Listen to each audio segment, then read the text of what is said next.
जमलेल्या माझ्या शिवसैनिक बांधवांनो, भगिनींनो आणि मातांनो,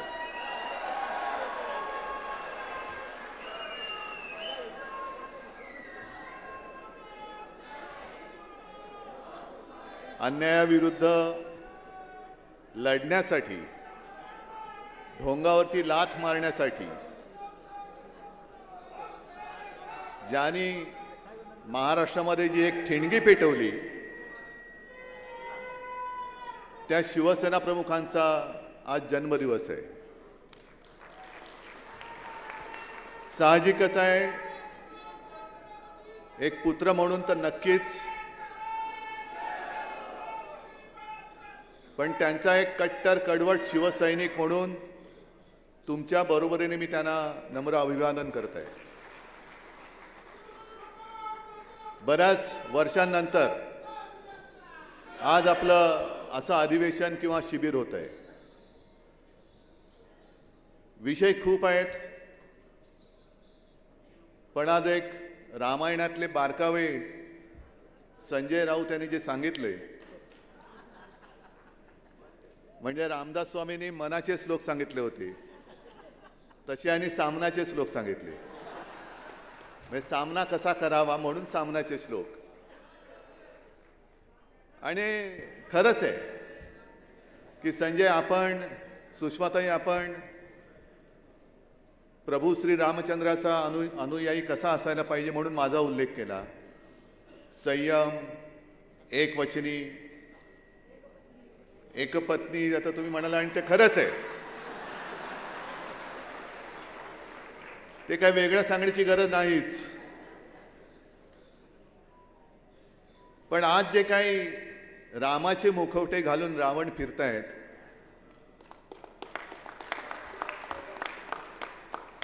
त्यांचे मुखवटे फाडायचे। त्यांचा अनुयायी, श्रीरामचंद्राचा अनुयायी म्हणून बरोबर आहे, पण मी बघत होतो माझी तुलना तुम्ही प्रभू रामचंद्राशी केली नाही, त्याच्याबद्दल तुम्हाला मी धन्यवाद देतो। कारण काल सगळे अंधभक्त तिकडे जमले होते, त्यांचे सगळ्यांचं जे काही ज्ञान आहे, त्यांची जी काही बुद्धी आहे, त्याचा आदर करतो मी। पण कोणीतरी एकाने आपल्या पंतप्रधानांची बरोबरी, म्हणजे आजचे शिवाजी महाराज म्हणजे आमचे पंतप्रधान, अजिबात नाही, त्रिवार नाही। जर छत्रपती शिवाजी महाराज जन्माला आले नसते तर आज राम मंदिर उभं राहूच शकलं नसतं। आज तुम्ही तिकडे जे काही जाऊन बसलात, ते केवळ आणि केवळ त्यावेळेला हे तेज महाराष्ट्राच्या मातीत जन्माला आलं म्हणून आणि म्हणूनच, नाहीतर हे कोणाही येरागाबाळ्याचं काम नव्हतं। आणि म्हणूनच आज मी ठरवलं की जी माती आहे, ज्या मातीमध्ये ते तेज जन्माला आलेलं आहे। आपल्याला सर्वांना कल्पना आहे, 2018 सालच्या दसरा मेळाव्यात मी बोललो होतो, मी अयोध्येला चाललो, गेलो, हे अयोध्येला कधी येणार, अयोध्येला कधी येणार, अयोध्येला कधी येणार। आज मोदी अयोध्येला गेलेत, त्याच्या आधी नव्हते गेले। कदाचित पंतप्रधान होण्याच्या आधी गेले असतील, जसे आमचे फडणवीस गेले होते असं म्हणतात। आणि सहज माझ्या मनात आलं होतं की हा इतके वर्ष विषय चाललेला आहे, थंड बस्त्यात पडलाय, काय मनात आलं कोणास ठाऊक। मी म्हटलं चला शिवनेरीला जाऊ, शिवजन्मभूमीची एक मूठभर माती घेऊन राम जन्मभूमीला जाऊ। तुम्ही माना अथवा नका मानू, पण मी 2018 मध्ये नोव्हेंबरमध्ये गेलो होतो। त्याच्यानंतर थंड बस्त्यात पडलेला हा जो विषय होता, अचानक वरती आला आणि पुढचं वर्ष पूर्ण होण्याच्या आत माननीय सर्वोच्च न्यायालयाने राम जन्मभूमीचा निकाल दिला। हा मला असं वाटतं त्या मातीचा महिमा आहे। आणि आज माती तुम्हाला सगळ्यांना जिल्ह्यात म्हणजे राज्यभर न्यायला मी का सांगतोय, कारण आज गरज आहे। जसं त्यावेळेला ते एक हिरवं वादळ आलं होतं, संपूर्ण वाताहात चालली होती, आणि त्यावेळेला छत्रपती शिवाजी महाराजांनी महाराष्ट्रात जन्म घेतला, आणि म्हणून म्हणजे महाराष्ट्राने देश वाचवला, हे सत्य, महाराष्ट्राने वाचवला। औरंगजेब हा संभाजी महाराजांचा जो त्यांनी निर्घुण वध केला, त्याच्यानंतर इकडे बसला होता हे राज्य गिळायला. म्हणजे संजय राऊत आपण रामायणातले काही दाखले दिले तसे हे काही शिवचरित्रातले दाखले आहेत. औरंगजेब तेव्हा हे स्वराज्य छत्रपती शिवाजी महाराजांनी हिंदवी स्वराज्याची जी स्थापना केली, त्यांना असं वाटलं होतं की आता शिवाजी महाराज नाही आहेत, संभाजी महाराज नाही आहेत, अब समय आया है महाराष्ट्राला गिळा. शेवटी त्या औरंगजेबाला सुद्धा महाराष्ट्राने मूठ माती दिली. हा सुद्धा इतिहासच आहे आणि हे सत्य आहे. म्हणजे जो महाराष्ट्राच्या वरती आला त्याला महाराष्ट्राने मूठ माती दिलेली. अफजल खान आला त्याला सुद्धा मूठ माती दिली, औरंगजेब आला त्याला सुद्धा मूठ माती दिली. आणि आता हे जे म्हणतात रामाचे सगळे पुजारी, चांगली गोष्ट आहे. प्रभू श्रीरामचंद्र हे कोणत्याही एका व्यक्तीची किंवा एका पक्षाची मालमत्ता नाही. आणि जर तशी तुम्ही करत असाल तर आम्हाला सुद्धा भाजप मुक्त प्रभू श्रीराम करावा लागेल.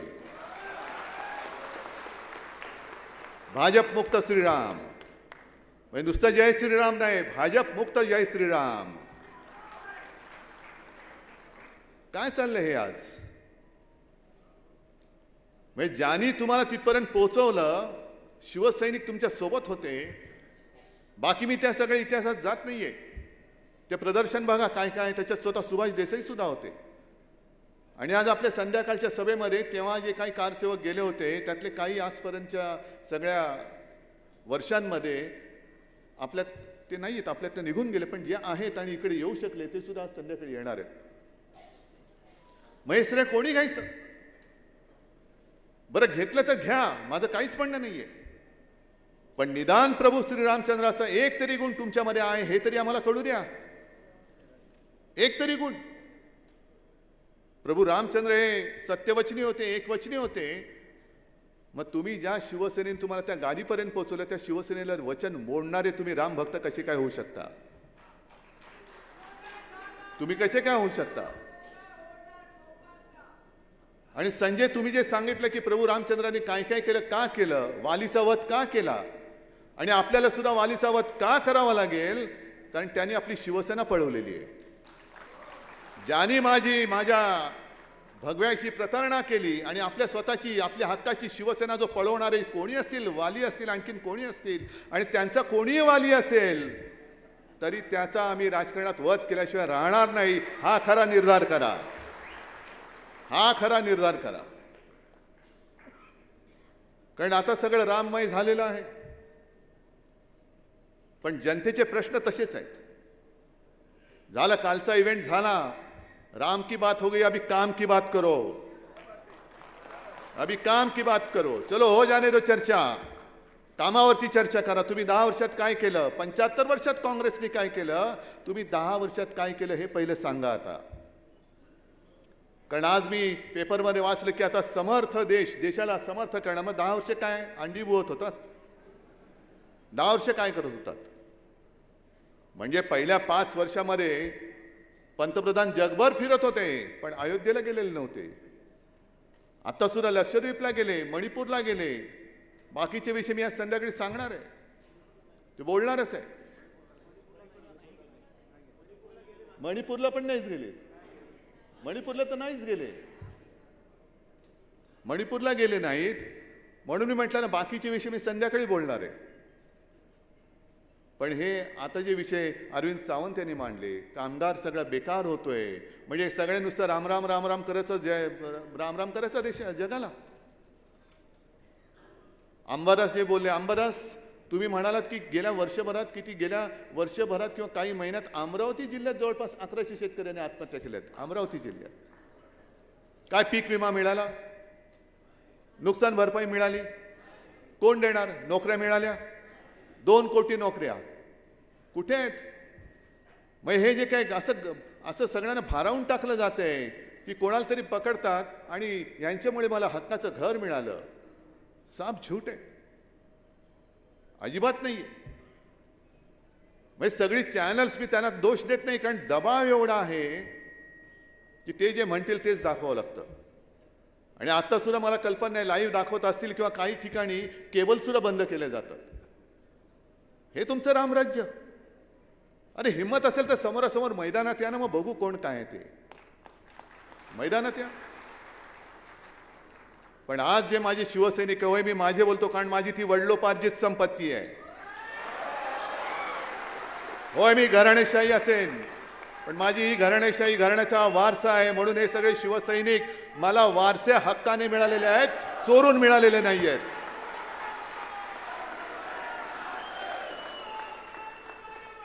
जे तुमच्यासाठी लढले, मोदी पंतप्रधान व्हावे म्हणून आम्ही सुद्धा प्रचार केला होता, मी सुद्धा केला होता. त्यावेळेला कोणी आम्ही भ्रष्टाचारी नव्हतो.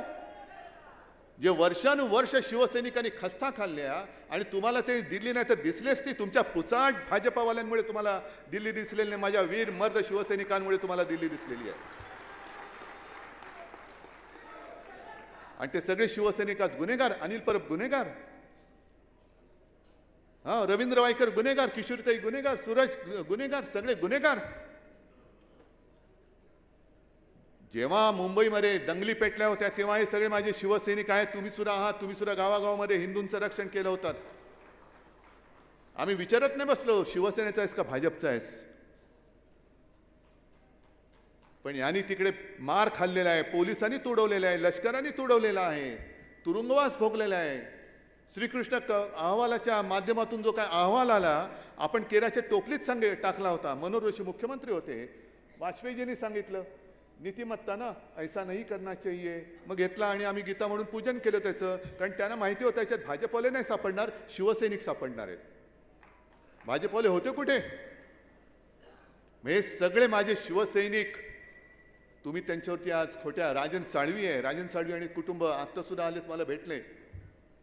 नाही वाकणार नाही म्हणाले, झुकणार नाही. संजय राऊत तुरुंगात जाऊन आलाय, संजय राऊत तुरुंगात जाऊन आलेले. पण हे अचानक सगळे तुम्हाला भ्रष्ट वाटायला लागले. मग तुमचे जे काय भ्रष्टाचाराचे पाडे आम्ही वाचतो आहोत त्याच्या चौकशा लावा ना. आम्ही लावणार आणि उद्या तुम्हाला तुरुंगात टाकणारच आहोत.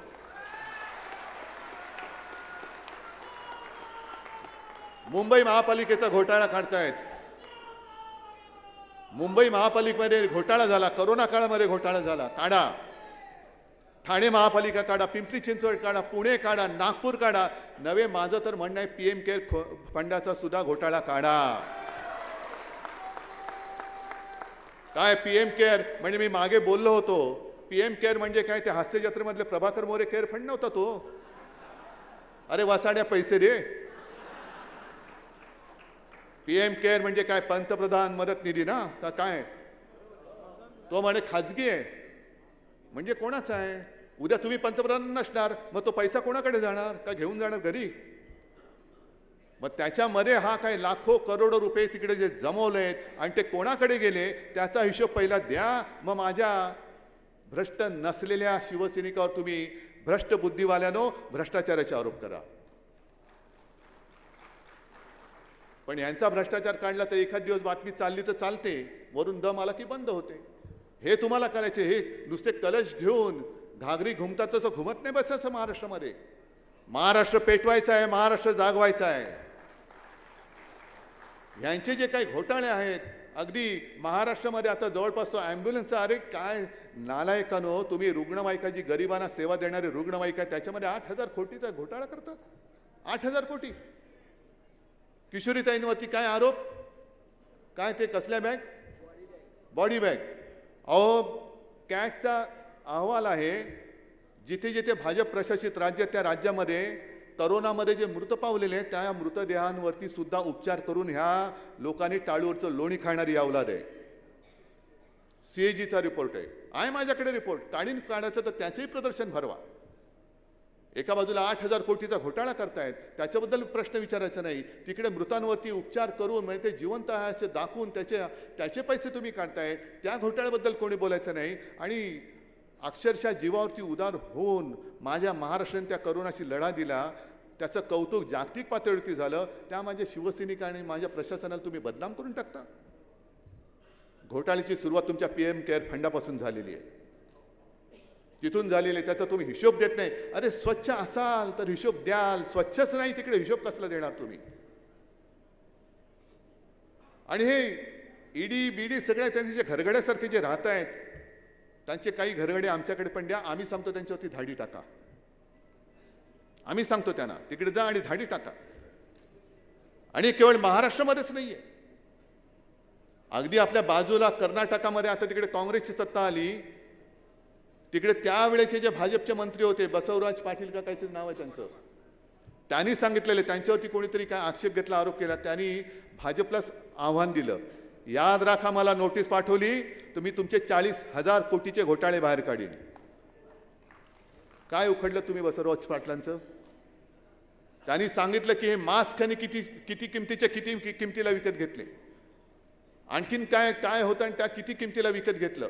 मग काढा ना, देशाची चौकशी करा, संपूर्ण देशाची, काश्मीरपासून कन्याकुमारीपर्यंत कोरोनाची चौकशी करा, आमची तयारी आहे.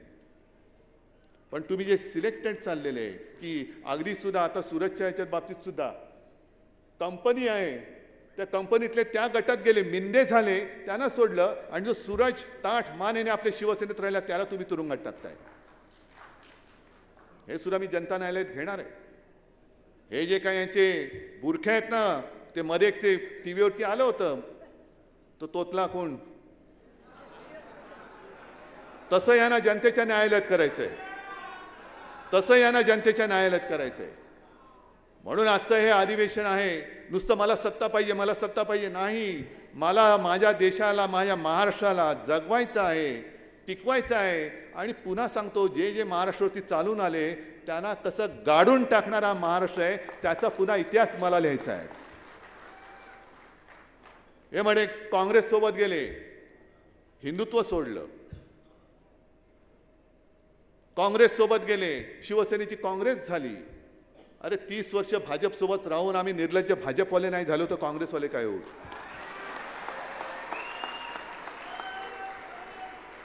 पण आज मुद्दामून, कारण मध्ये आदित्य बोलला होता ते बरोबर आहे, इतिहास उकरून जास्त काय होणार नाही, भविष्य घडवायला शिका, भविष्यात काय चाललेलं आहे. पण मुद्दामून मला एक आठवण करून द्यायची आहे, जे म्हणतात आम्ही हिंदुत्व सोडलं त्यांना सांगायचं, अरे तुम्ही तुमच्या पक्ष जो काय बदलला, जनसंघाचा परत घुसतात, म्हणजे जिकडे घुसतील तिकडे घुसायचं. पहिला जनसंघ झाला, तो जनसंघ तेव्हा संयुक्त महाराष्ट्राच्या लढ्यात नाही उतरला, संयुक्त महाराष्ट्राच्या समितीत घुसला जागेसाठी. मुंबईसह संयुक्त महाराष्ट्र झालाच पाहिजे म्हणून जो एक महाराष्ट्रामध्ये काहूर उठलं होतं, म्हणजे अक्षरशः तुम्हाला सांगतो, लालबाग परळ वगैरे भाग सुद्धा जो असा पेटला होता. मोरारजीचे पोलीस हे त्या चाळींवरती अश्रुधुराच्या नळकांड्या मारत होते. आतमध्ये त्या अश्रुधुराचं नळकांड जायचं आणि अनेक महिला घुसमटायच्या, त्यांची तानी बाळं घुसमटायची. आणि असह्य झाल्यानंतर महिला काँग्रेसमध्ये नव्हत्या गेल्या, महिला आपल्या बाळाने घेऊन पोलिसांसमोर उभ्या राहिल्या आणि त्याने सांगितले की असेल हिंमत ना समोरासमोर गोळी झाड, हे नामर्दाचं काम करू नकोस. पण त्या लढ्यामध्ये कुठेही भारतीय जनता पक्ष तर नव्हताच, जनसंघ नव्हता. आणि संयुक्त महाराष्ट्राची समिती ही पहिली कोणी फोडली असेल तर ती जनसंघाने फोडली, जागा वाटपेचं भांडण करून. मग त्याच्या आधीचा जो काही जनसंघ आहे तो श्यामाप्रसाद मुखर्जींनी स्थापन केला. आणि म्हणून मी मुद्दामून सांगतोय, मला बोलण्याची गरज नव्हती, श्यामाप्रसाद मुखर्जींबद्दल आदर आहे, पण साधारणतः 1940-42चा जो काही काळ होता चले जावचा, तेव्हा श्यामाप्रसाद मुखर्जी बंगालमध्ये होते. 40च्या सुमारास देशातल्या मुस्लिम लीगनी स्वतंत्र पाकिस्तानाचा ठराव, जसा आज आपण निर्धार केले तसे त्यांच्या कार्यकारिणीत वगैरे असेल, ते इलेक्शन कमिशनकडे कदाचित त्यांची घटना असेल ती त्यांनी बघा, कारण आपली नाही मिळणार, त्यांची मिळाली तर बघा. पण श्यामाप्रसाद मुखर्जींनी केवळ आणि केवळ, म्हणजे एक तर स्वातंत्र्य लढ्यामध्ये ना RSS ना जनसंघ, जनसंघ तेव्हा नव्हताच, तो 52 साली जन्माला आला, पण कुठेही लढ्यात भाग घेतला नाही. आयतं मिळालेलं स्वातंत्र्य हे गिळायला निघालेत. स्वातंत्र्यासाठी काँग्रेस लढत होती, स्वातंत्र्यवीर सावरकर वगैरे होतेच, क्रांतिकारक. आज जिथे सभा आहे कान्हेरे, त्यांची सुद्धा कथा वेगळी आहे. पण स्वातंत्र्य लढ्यात लढणारी काँग्रेस नको म्हणून स्वतंत्र पाकिस्तानचा ठराव करणाऱ्या मुस्लिम लीग बरोबर श्यामाप्रसाद मुखर्जींनी बंगालमध्ये सरकार स्थापन केलं होतं आणि 11 महिने त्या हकच्या मंत्रिमंडळात श्यामाप्रसाद मुखर्जी म्हणजे तुमचा बाप राजकारणातला हा त्यांच्यासोबत मंत्री होता. त्यांच्याबद्दल बोला. तुम्ही आम्हाला हिंदुत्व शिकवता. पहिलं तुमची जन्मकुंडली मांडा ना. पहिली तुमची जन्मकुंडली मांडा. तुमच्या पत्रिकेमध्ये राहू केतू आले असतील, आम्ही काय करू त्यांना? कारण तुमच्याकडे चांगला गुरु नाहीये. तर हे सगळे बघितल्यानंतर ह्यांची लायकी काय ती कळते की कोणाच्या हातामध्ये. आणि मला सुद्धा थोडा पश्चाताप होतोय कारण त्यावेळेला शिवसेना प्रमुखांनी हिंदुत्व म्हणून आपण आणि ते एकत्र झालो होतो भगव्यासाठी. त्या भगव्यामध्ये भेद करणारे हे नालायक आहेत. भगव्यामध्ये भेद करताय, भगव्यामध्ये दुही माजवत आहे. ही सगळी अशी विचाराची झालेली वाताहत बघितल्यानंतर लोकांना सगळं गारठून टाकल्याने काय करायचं कळत नाहीये. नुसतं जय श्रीराम जय श्रीराम. अरे नुसतं जय श्रीराम बोलू नका. जय श्रीराम बोलणार असाल तर त्या रामासारखं वागा, तसं वागा. आणि म्हणून मी सांगतो बाकी गोष्टी मला संध्याकाळी ज्या बोलायच्या ते बोलणारच आहे.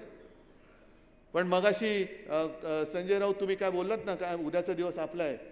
मी मुद्दामून सुरेश भटांच्या 2 ओळी ज्या मला आवडल्या आत्ताच्या ह्याच्यातले ते लिहून आणलेत. सुरेश भटांची कविता आहे आणि आपण जे म्हणतो जे न देखे रवी ते देखे कवी. म्हणजे सूर्य बघू शकत नाही कारण आता प्रदूषण एवढे झाले, सूर्याची किरणं पडतच नाही. आणि खाली काय चालले प्रदूषणामुळे सूर्याला पण दिसत नसेल. एवढं प्रदूषण यांनी सगळं वैचारिक प्रदूषण करून टाकलेलं आहे. आणि म्हणून त्या ज्या 2 ओळी आहेत त्या किती चपखल बसतात त्या बघा. ठीक आहे आजचं वातावरण आहे असं आहे, पण सुरेश भट त्यावेळेला बोलून गेले की हे असे आहे तरी पण हे असे असणार नाही. दिवस आमचा येत आहे तो घरी बसणार नाही. हे खरे आहे. हे जे काय चालले ते खरं आहे की आज त्यांनी घेतले सारेचे ठेके खोके. आज घेतले ठेके त्याच वेळेला घेतलेले. हे खरे आहे की आज त्यांनी घेतले सारेच ठेके पण उद्या त्यांच्या चितेवर एकही रडणार नाही. तुम्ही जिवंत आहात, जागरूक आहात. तुम्हाला लढायचं कसं हे सांगण्याची कोणी शिकवण्याची गरज नाही. कारण औरंगजेब असं म्हणाला होता. नितीनजी तुम्ही सांगा पाहिजे की त्यांनी सांगितलं होतं की हा तमाम दुनियेत मराठी जे आहेत या मराठ्यांना पराक्रम शिकवावा लागत नाही. या मराठ्यांना पराक्रम शिकवावा लागत नाही. इथे तर गवताला सुद्धा भाले फुटतात. पण आता गरज आहे ती त्याच्या पुढच्या वाक्याची. जे भाजप करतंय या महाराष्ट्रामध्ये खडकावर जरी दुहीचं बीज भिरकावलं, खडकावर जरी भिरकावलं तरी ते एवढं फोफावतं, एवढं माजतं की हा म्हणतात तमाम दौलत तबाह करून टाकतात. तेच भाजप आज करते. हे जे गवताला आज भाले फुटलेले आहेत, एकच लक्षात घ्या भाजप जी नीती करते तोडा फोडा आणि राज्य करा ही काँग्रेसची इंग्रजांची नीती तीच भाजप पुढे चालू ठेवते. जेव्हा श्यामाप्रसाद मुखर्जींनी मुस्लिम लीग बरोबर तेव्हा सरकार स्थापन केलं होतं त्याच वेळेला चले जाओ ही जी काय चळवळ होती तेव्हा महात्मा गांधींनी जे दिला होता नारा चले जाओ ती पश्चिम बंगालमध्ये कशी चिरडली पाहिजे याच्यासाठी सुद्धा त्यांनी तेव्हाच्या गव्हर्नरला पत्र लिहिलं होतं. त्याच्यामुळे स्वातंत्र्य काय आम्हाला शिकवू नका, हिंदुत्व काय आम्हाला शिकवू नका. आम्ही आहोत ते छत्रपती शिवाजी महाराजांचे भक्त आहोत, श्रीरामाचे आहोत, भवानी मातेचे आहोत. पण हे कलश घेऊन तुम्ही जाल तेव्हा आता परवा तुम्ही जनता न्यायालय पाहिलंत ना, हे लबाडाचं ढोंग पाहिलंत ना तुम्ही. हे आता तुम्हाला हा बुरखा हा फाडावा लागेल. आणि म्हणून मी मध्ये तुम्हाला जो एक कार्यक्रम दिला होता की होऊन जाऊ दे चर्चा ती पुन्हा सुरू करा. आणि त्या चर्चेला सुरू करताना हा जो पवित्र कलश आहे ती नुसती माती नाही आहे, ते प्रेरणेचं एक मोठं स्थान आहे, त्याच्यामध्ये त्या छत्रपती शिवरायाच्या तेजाचे अंश आहेत, कण आहेत, ते महाराष्ट्रामध्ये घेऊन जा आणि पुन्हा महाराष्ट्राला पेटवा एकदा. आणि त्यांना जर का वाटत असेल की ते म्हणजे देश, ते म्हणजे प्रभू रामचंद्र, पण ते म्हणजे छत्रपती शिवाजी महाराज होऊ शकत नाही, आम्ही होऊ देणार नाही, अजिबात नाही. आणि म्हणून महाराष्ट्र लढणार पण देश जिंकणार. महाराष्ट्र लढणार पण देश जिंकणार. आमची लढाई केवळ शिवसेनेसाठी नाही, आमची लढाई केवळ महाराष्ट्रासाठी नाही, तर आमची लढाई ही माझ्या देशासाठी म्हणजे माझ्या भारत मातेसाठी आहे. भारत माता पुन्हा तेव्हा परक्यांच्या त्या जोखडातून मुक्त केली, त्यांचेच वंशज आम्ही आहोत. तुमचा वंश वेगळा असेल कारण तुम्ही स्वातंत्र्य लढत नव्हतात, पण तोच शेतकरी त्या लढ्यामध्ये जो उतरला होता, त्या माणसांची आज हे वंशज आहेत. म्हणून पुन्हा भारत माता भले आमचे स्वकीय जरी असले तरी तुमच्या जोखडात आम्ही तिला अडकू देणार नाही. हा एकच निर्धार करा आणि परत संध्याकाळी भेटूया. जय हिंद, जय महाराष्ट्र.